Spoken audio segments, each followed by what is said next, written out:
All right. Welcome. Have a healthy and a wonderful summer, everyone. We're continuing Torah 60. We are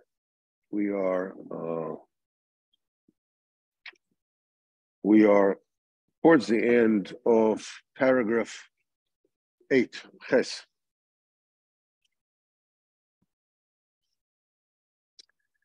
So, since we said that people, Zat Hashem, since said that there are people that sleep their lives, they're spending their lives sleeping. They fell into a bechinos sheina, either because they did some malfeasance, some various things that should not be spoken of, or else they're eating food that has not been purified, not fit for human consumption. Now, when we are talking about eating food that is not fit for human consumption, we're talking about when a person eats for the sake of gluttony, for the sake of hedonistic pleasure from the food that he's eating. He's not eating l'shem shamayim. This is called food that has not been purified for human consumption. In other words, the eating process is done not for getting close to Kodesh Baruch Hu, or be able to serve a Kodesh Baruch Hu with the koyach that you derive from the food. The fact that the food is tasty, there's no problem with that. But the idea is that your kavanah is not to enjoy the taste of the food. The kavanah is to get the sustenance from the food and to be mevarer, to purify the holy sparks which are in the food that we eat. And with that, with those holy sparks, serve HaKadosh Baruch Hu. When we don't do that, when we say, something, how do you like your steak? I like it medium rare, like, it's like, how do you want to salt the steak before you fry it or after you fry it? No, you salt it before, but you don't grind the fresh ground pepper on it before you fry it, because that will burn the pepper. Yeah, when that's the way that people eat, what happens is that they fall asleep. The Avodas Hashem is Pchinas Sheina. They are sleeping their days. That's what Rabbeinu explained. And because of that, their entire avodah is without seichel, without punim. There's no chayos, there's no life force, there's no vitality. And Mimela, it does not go up. We explained the go up means that everything that we do, all the mitzvahs that we do, all the Torah that we learn, is supposed to nourish us as well as all the upper realms. They're supposed to be nourished as well. But they can be nourished only when a person does his avodah, when he's connected to the seichel, when he's connected to the moichin. then his avodah permeates all the oilamis and brings down shefa, to all the oilamis. But if a person is asleep, then his avodah, Hashem, it's better than doing the virus, that's for sure. And what happens is the person himself, gets sustenance from what he does, but he doesn't feed all the oilamis. You were created to feed all the oilamis. And that doesn't happen when a person is asleep. So when these people need to be awakened, people are asleep. What do you do if somebody's asleep? Like when somebody's asleep, well, he doesn't have seichel, he still has seichel. Somebody asleep can be a genius. He's just not connected to his seichel, he's just asleep. Sleep is the time of dimion. The seichel is there, but it's dormant. You're not connected to it. So the same way when you want to awaken a person physically, you have to awaken them spiritually. And the way that you awaken them, when you awaken them, you have to connect them to a certain madrega, a certain seichel, certain panim, certain. They need to connect. You need to wake up. Be connected. So that seichel, that panim, that needs to be camouflaged, needs to be embedded in Sipurim Maisis of 70 years. The 70 years represent the 70 facets of the Torah. Moshe Rabbeinu gave the Torah with 70 different explanations. The 70 is the number of the Shvim Nefesh of Bes Yaakov, the 70 souls, the offspring of Yaakov Avinu who came to Egypt, which are the source of all the Jews who are alive today. And connected them, when you see, when the Torah speaks about Noach, it says all the families that came out of Noach. If you count those families, this one gave birth to this and this and this, and you'll count them, you'll find 70. There were 70 families, which are the source of all Umas Ha'olam, all the nations in the world. So you have on one side, you have Shvim Nefesh of Bes Yaakov, the 70 souls of Bes Yaakov, and the 70 nations. Bes Yaakov get their chayas from the 70 facets of the Torah. Each one of those 70 roots, 70 nefashos, that are the roots, all the people that come from them, they have their own panim, their own explanations, their own insights into Torah. Today we don't have it. Today, any sug in the Gemara that you learn, so there may be 2, 3, 4 ways of learning it. The Ritva learns this way, and the Rashba maybe learns it this way, and the Rambam maybe learns it this way. Whatever you mean, maybe 3 or 4 different kind of panim. We lost the 70 panim. We don't have that anymore.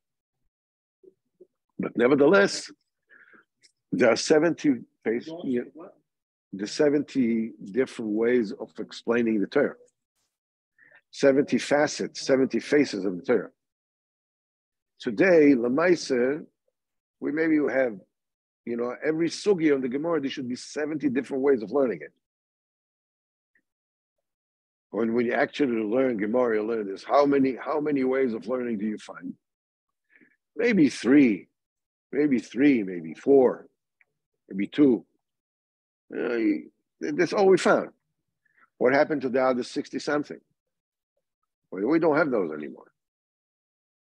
Also, we're going to have them, but nevertheless, the 70 panim of the Torah are still there. They're still, pumping ruchnias. So you have to, when you wake somebody up from his slumber, from his sleep, you have to hide, you have to embed that face of the Torah that you are shining to him, that the tzaddik is shining to him, in Sipurim Isis, in stories. And those stories are from the 70, what they call, these are like, usually when you tell a mice, usually a mice starts with once upon a time, right? Once there was a time. So that's why these mices are called Sipurim mices of Shivim Ponim, of 70 years. Why is it called years? Why is it called Shonim? Why do the facets are called years? Why they're called, let's say, the Ponim, right? He says Shonim means that Milshon Shonim, that they're different, Shonim from one another. One is different than the other. Keshem says the people are different. Keshem shepartzufehem Shonim. Every single person, his face is different. So use the word shonim, different. So the face is different. Every person's face is different. Partzufehem shonim. So this is shonim, it's shonim. Like I said, faces, 70 understanding, 70 faces. Faces, each face is different from one another. It's called shivim shonim. 70 faces, 70 years. So, says this is from Olam Hazeh. Those 70 years when if somebody is asleep, he's not totally disconnected. That person is not totally disconnected. Most people are not totally disconnected. They're connected maybe to one facet of the Torah, two facets of the Torah, especially Shemitah, whatever it is, they have something, they're connected somehow. For such a person, it's enough that you shine a face that is higher from where they are holding, because where they're holding is sleep, which means they're not connected to their own face, to their own seichel. So you have to illuminate, you have to connect him to a seichel, which is above them, if you want to wake him up. What do you do? Somebody who fell from all the 70 faces of the Torah, all the 70 facets.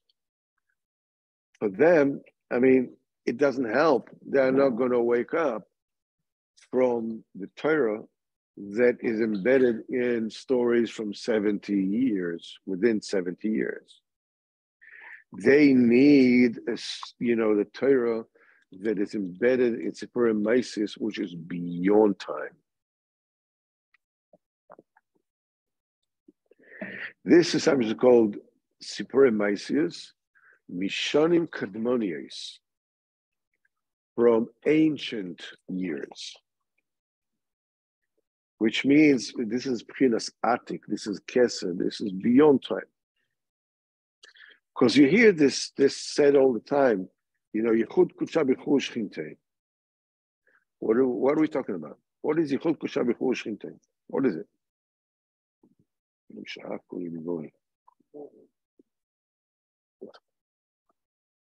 Excellent, thank you. What does it mean?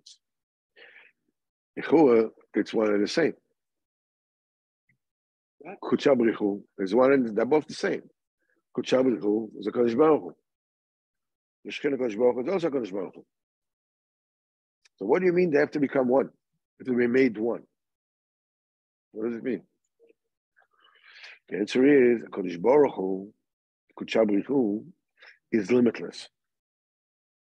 Kadosh Baruch Hu is without boundaries, totally abstract, totally undifferentiated, totally unfathomable, beyond thought, beyond, as the Baal HaTanya said in a marvelous way of putting things, when you get crystal clear, he says, our thought cannot understand, cannot grasp Kadosh Baruch Hu any more than a person can put his hand inside his head, into his mind, and touch a thought. It's not like it's not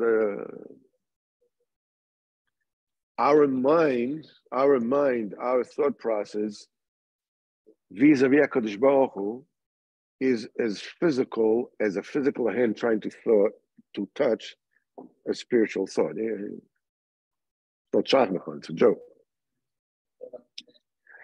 The Shechina is the presence of HaKadosh Baruch Hu in this world. That we can see him from what he does. We can feel him. When we daven, when you have a great isbaidadus, whatever it is, you feel connected. This is the Shechina. The idea is when you are, the Torah Zman is starting on Rosh Chodesh Iyar, Mitzvah Hashem is going to be Torah Samach Beis. Maybe we should learn that one because that's the entire Old Breslov is learning this Torah. So maybe we should, when we finish this one, we'll go to Torah Samach Beis. What number? 62. So all the mitzvahs that we do are to connect the Shechina with the Kadosh Baruch Hu. Because La'asid Lava in the future will be Hashem Echad U'Shmo Echad. Kadosh Baruch Hu, the way he is outside the Bria, and the way that we see HaKadosh Baruch Hu within the Bria would be one thing. Bayom Ha'u Hashem Echad U'Shmo Echad. Hashem is Kamavan thing. Shmo is the Malchus, the Shechina, the presence of HaKadosh Baruch Hu inside the 70 years, inside, that world that we have Negiah to, that we have Shaykhs to. So when somebody follows from all the 70 facets of the Torah, you have to shine upon him a Torah that is embedded in Sipurim Maisis Mishanim Kadmoniyos. The Shan, Sipurim Maisis that come from before time, from beyond limitations. In of Atik, this whole Torah talks about Atik, the whole Indian of Atik. Shimon Bar Yochai said, he is Prinas Atik, he's doing Ider Kadisha, he's Atik, his son, Reb Lazar, is Chochma, and his Talmud, Reb Abba, is the Bina. This is when we started the whole thing, started the whole Indian of the Tikkun of Atik. Atik also means ancient.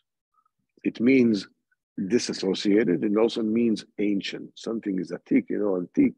You go to antique shops. There's even the word antique. Antique means atik, mishon atika, mishon something which is ancient. So, for famous men, this I understand it's erroneous to refer to them as the author of the story. The collector of the story.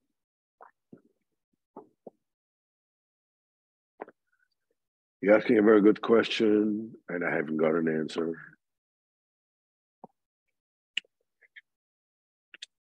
So why do we have to embed, why do we have to hide the Torah in Sipurim Maisis?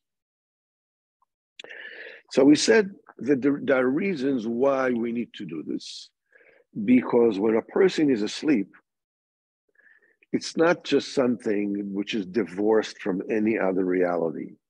Just happen to be asleep, People sleep sometimes, everything is okay, that's normal. That's not. When a person sleeps his life, means that person is in the clutches, is held on the clutches of the klippos. Because the klippos, the Sitra Achra, gets chayas from the mitzvahs of a Jew. When the mitzvahs are not being done properly, that allows them access.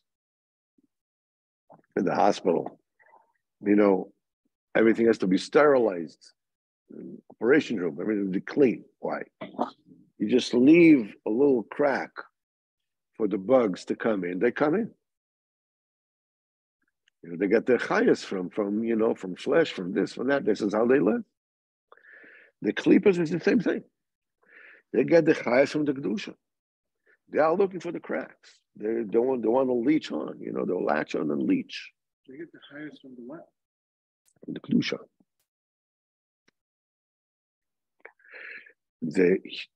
The human microbes. I mean, human microbes. The microbes, the bugs that that infect people. The live of the people that they make sick. They are there in order to feed themselves. Like mosquito. Yeah. Mosquitoes even more. Mosquitoes, they actually. Does the kedusha protect against the klippas? There is the kedusha is protected from the klippas when there is a malbush around the kedusha. It's called chashma. That's the whole issue all its own. You're opening a whole different issue. Here we're just saying when a person is asleep means that we don't see it. But spiritually, he's all covered up with like flies and leeches that are spiritual leeches that are sucking from him. The spiritual mosquitoes that have their thing dug into him. And they put their eggs into for larvae to grow. And if a person had spiritual eyes, you would see Pharaoh is asleep. He is in the clutches of the kilipot.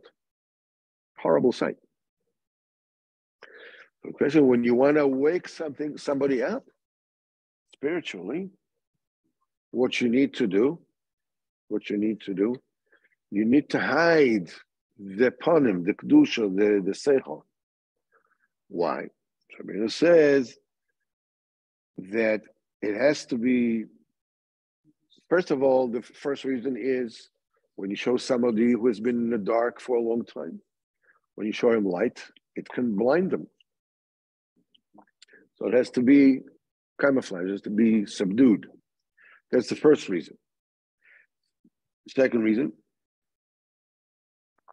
is that the chitzonium, the klippas, won't let them go out. Because the derech is when two people see that, when they're fighting, one see that the other one is getting the upper hand. So he strengthens and he gets the upper hand on his side. And there's some people that, as we said, that fell from all the 70 facets. They have to wake them up from Sipurim Maisius, from Shamim Kadmonius. This is Atik. Those Sipurim Maisius, Mishanim Kadmonius, are the root of all the Sipurim Maisius of the 70 years. All the Sipurim Maisius within the 70 years, within time, they're actually coming from the root of Sipurim Maisius Mishanim Kadmonius, from Atik, from beyond time. Stories. Yes. All the stories in the world. Yes. Someone.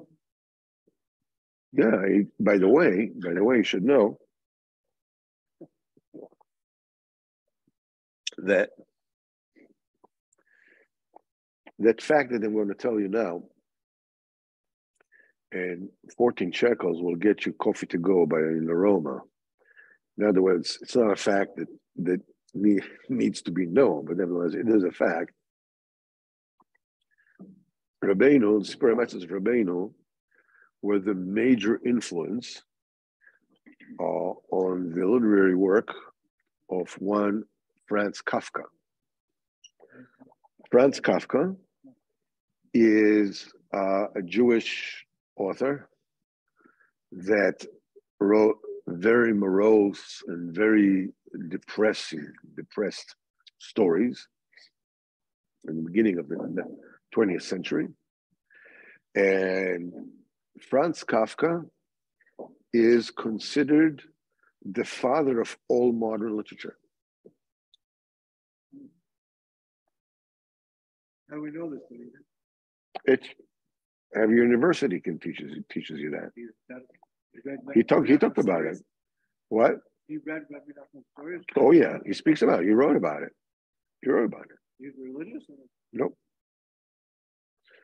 So the literary world, the way it exists today, is the klipas that are getting through,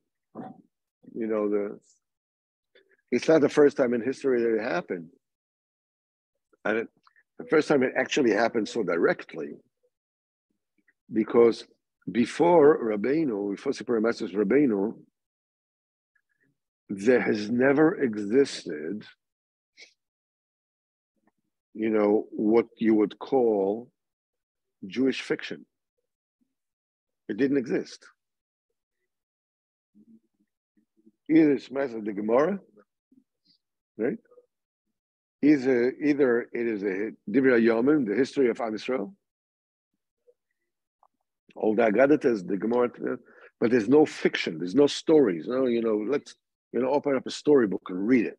There's no such thing. It did not exist until Rabbeinu. Yes, Puri Tzadikim, you have this, as Rabbeinu says that most of them is fiction, but nevertheless, it's not pure fiction. A dramatic story. The way that the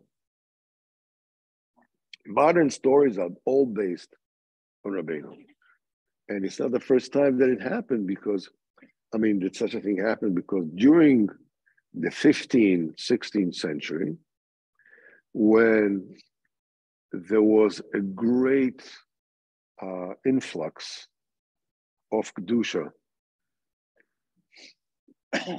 that took place in Eretz Yisrael, Rabbeinu Arizal, there was a time when Yosef Karo, Moshe Cordovero, there was an explosion, the first revelation of a tzaddik, Pchinas, in a long time since Rav Shimon Bar Yochai, it was the first time the revelation came. Rabbeinu Arizal, it was tremendous Kedusha came. The same thing happened then, that by the same time, the Goyim had a period that was incredibly inspired in a Goyish way. It's called the Renaissance. In Italy, art, and this and that, is never to be equaled before or after. The work that they did, it was inspired. Now, that would happen, this is dafka happen in plastic art, painting, sculpting, whatever it is. The next time that the two tzaddikim, Pchinas Moshe, came to the world, was Rabbeinu Baal Shem Tov HaKadosh and Rabbeinu HaKadosh. That was again a whole influx of Kedusha into the world. This is when the world again was an explosion of this time of music. The time of Baal Shem Tov is the same time as Bach, and of Bach, Johann Sebastian Bach, who is an explosion of classical music in a level that has never been known in the world before or since. And then Rabbeinu HaKadosh is the time of Mozart and Beethoven. Again, a pinnacle that has never been reached before or since. That's it. Everything else since then is, going downhill. So that means when the Kedusha gets a tremendous chayas, so the overspill goes out, and the klipos, the goyim also get from the shefa. So they also get this kind of. Now, when the people get awakened from the shivim ponim of Kashim Kadmonis, they start to talk with great force, because the fact that a person was not connected to HaKadosh Baruch Hu doesn't mean that things were not happening in his life. He just didn't have the answer for them. He didn't have what to do with it. It's like a person who is getting bills and is just putting them in a drawer, and as if because he cannot stand to look at them because he doesn't have the money to pay for it. That doesn't make the bills go away. The person puts away, he procrastinates it, and he feels, he gives some kind of a carrot, something. Tomorrow I'm going to put time, and whenever it is, when if you want to know about procrastination, speak to me. I'm an expert about that. If you want to speak about procrastination, speak to me about it. I'm an expert in procrastination. I'm it's like a. That's why that's called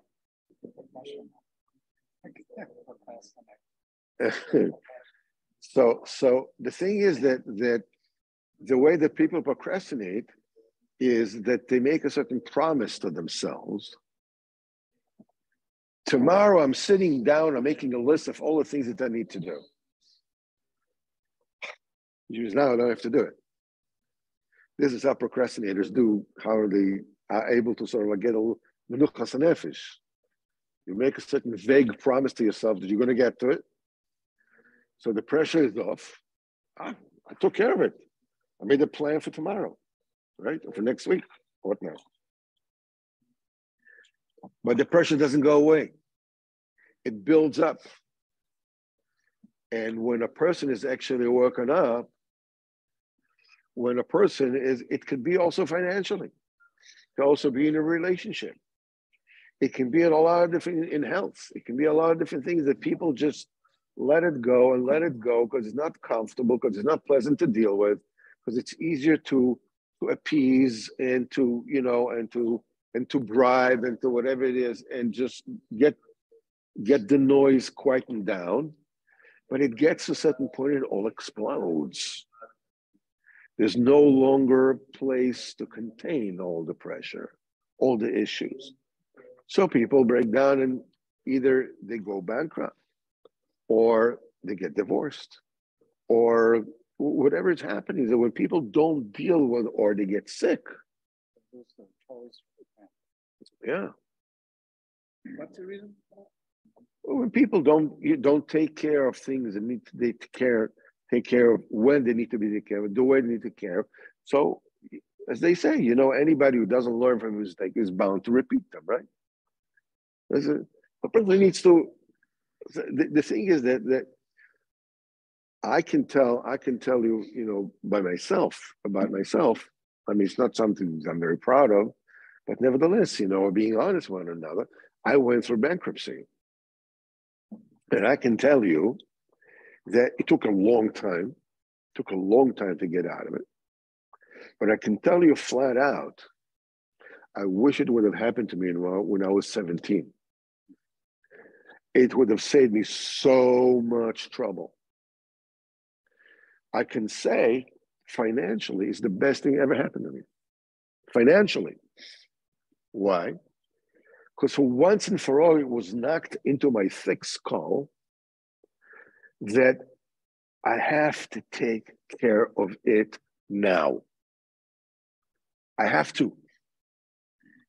And the process of going through it, of making the payments, and the hassle of whenever it is that I couldn't get out of the country because I had to bring Arevim and I had to bring this and I had to bring that, and it was such a hassle. The hassle taught me, a very bitter lesson about being responsible. That is what happened. This is what happens, if the way, I live the way that I did, as if tomorrow never comes.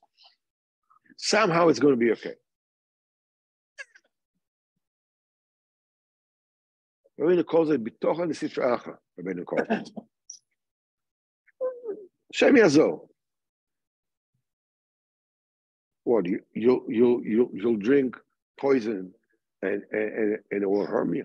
What kind of seichel is this? And the same thing applies for every facet of life. The thing is that basically, I don't know, some people are different, but basically we're lazy. We want to get away with whatever it is what we feel we can get away with. We can try. But come to the point that it explodes. When you wake somebody up, it's the same thing as suddenly the bank is calling, they're closing everything off, everything happens, everything comes. That's waking up. That's waking up. When the relationship Laleinu crumbles down, that's waking up. That's waking up. So Rabbeinu says when a person is waking up, it's possible to wake a person up. Means that there is a way to wake a person up without, him meeting whatever it is, to give him seichel. And it's extremely important. It's extremely important because life is for real. Olam Haba is for real. Yeah, but I want to read this book. How clean is it? I'm not going to read dirty books. Come on. Is it clean? Fairly. In the grand scheme of things, Begadol is the same Hebrew. So what I'll do is I'll just read this, and from then, in that moment, when I'll finish this, I won't do it anymore. That's procrastination all over again. Just this one. Wait a minute, I already have it. When am I supposed to not to read it? That's pshat that the klipas have me in their hands. Don't let me go. The tzaddik has to bring me this Torah to shine me that face, all cloaked, all embedded, all completely camouflaged. So to get me out of the klipas, to get me, because oili mi yitzri, oili mi yitzri. Woe to me from Kodesh Baruch Hu, woe to me from my Yitzhara. But I want to find out what happened to the Yankees. They do. Or the Jets or the Giants or whatever it is. But I want to find out. He's like, oh. But the point is that reality is what it is. It is olam haba. It is olam haba. There was one of the maskilim, famous maskil that came to Reb Nosson and said, is there Gehenna? Is that such thing as Gehenna? Reb Nosson says, Bevadai. So he told him, how do you know? Have you ever been there? He said, no. Have you been there? The guy says, no. So it's a suffix, right?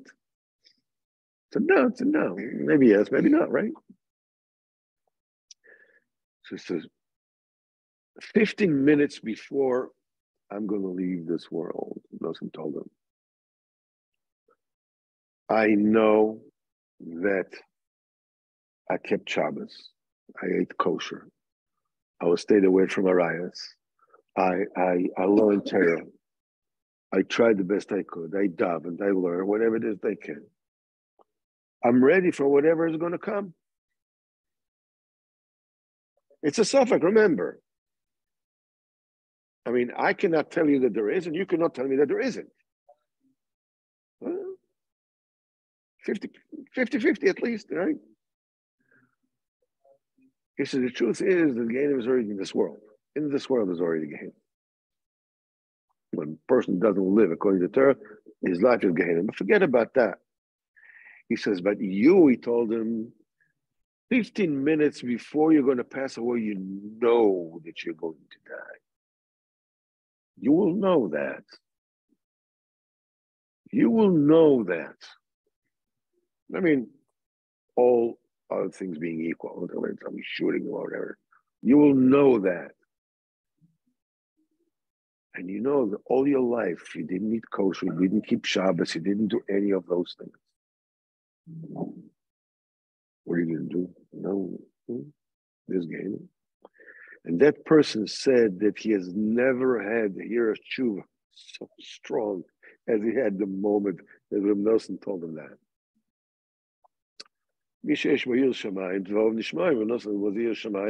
His words went straight in the person's heart. But the thing is that these things are negate to us now. Negate to us now with what we are dealing with. Maybe this machshava, this fantasy, maybe.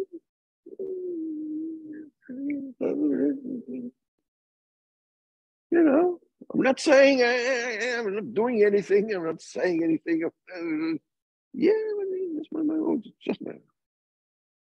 Kadosh Baruch Hu, everything is open.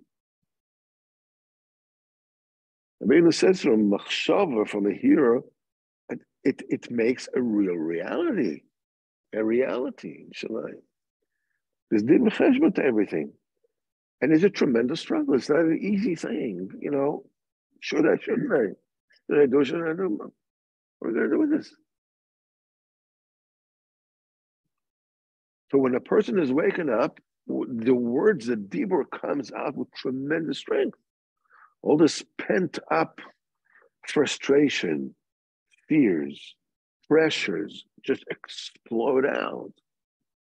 That dibur, that koyach comes to Batchane Ador, the trusters of the generation. Those are the ones who are in charge of regeneration, of progenation, of Leda, of birth. They are the klei, they are the kelim that give birth to children. No. These are not the ones who are trusted. Those are ones who are trusting. The trusters. It's Kadosh Baruch Hu is a trustee. They're the trusters. The ones who trust, they're the ones. And you can also understand it, when you are going to create something or start a business or do something like this, you trust that you are able to do it. That good things will happen. The main reason why people don't do things, don't open up a business or don't do whatever, or don't even get a job sometimes, it is because they're so certain. It's all going to end in tears. It's not going to work. Forget about it. It's just like they don't say it in their mouth, but this is what they feel. It's just not going to work. I know it's going to fail. Because suddenly you see, they don't get to it. They procrastinate, this, to that, because they don't trust. They don't believe. You know, trust and believe is the same thing. You know, what's the difference between emunah and bitachon? Huh? What do you say? What's the difference? Wake you guys up. Huh? What is the difference? What's the difference between emunah and bitachon?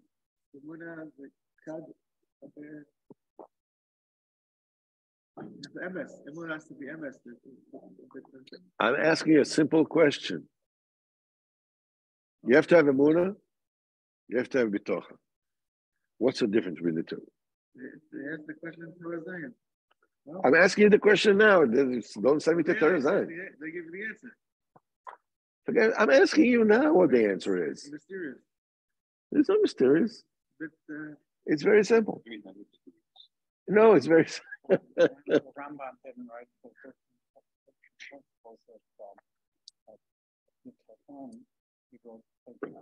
Okay, so let's instead of going around the bush, beating around the bush, it's very simple.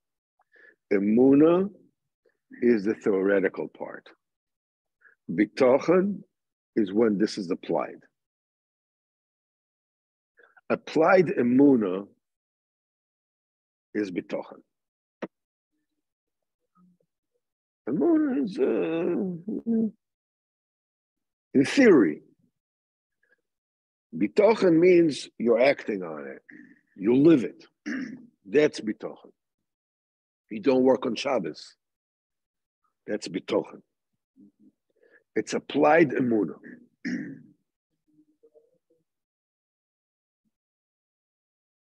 So the Batchanei Ador means those that they have applied, the most applied emunah.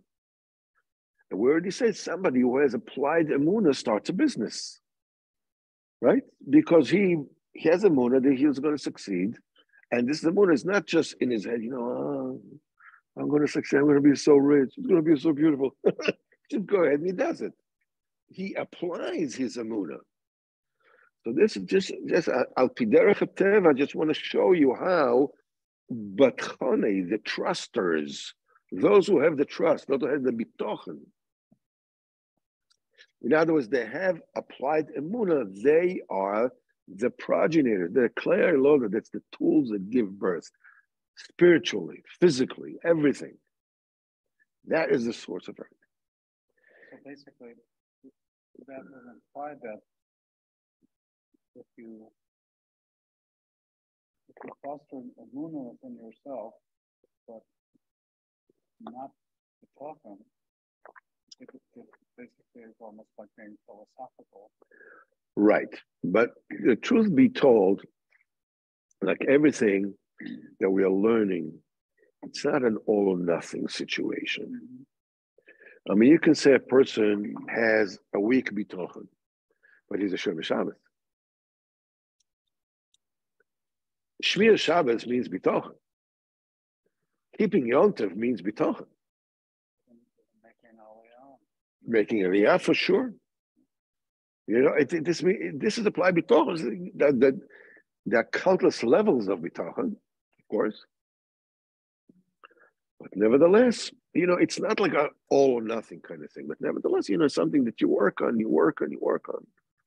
And this brings about a spiritual situation that causes barren women to give birth.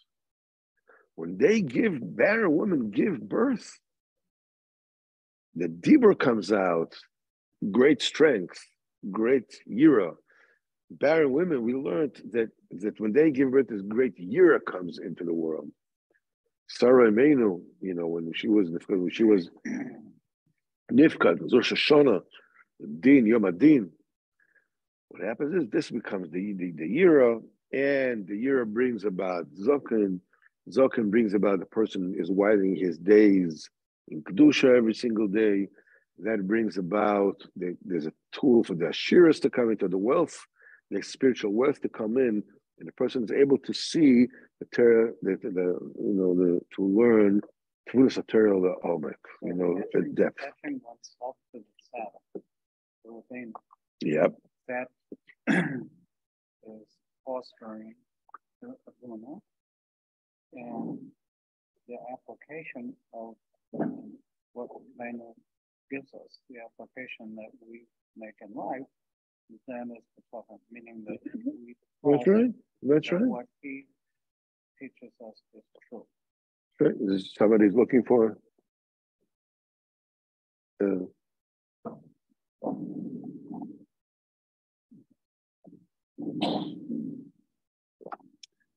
okay. I never heard that distinction. Well, Baruch Hashem. B'ezrat Hashem, we'll all have a good Shabbos, and in Mitzvah Hashem, Shabbos Mevorchim, Chodesh Iyar, the Sugul for Refuah this year. Great Chodesh for Refuah. Chodesh Iyar. Rabbeinu said that the medications have more strength to heal during the month of May.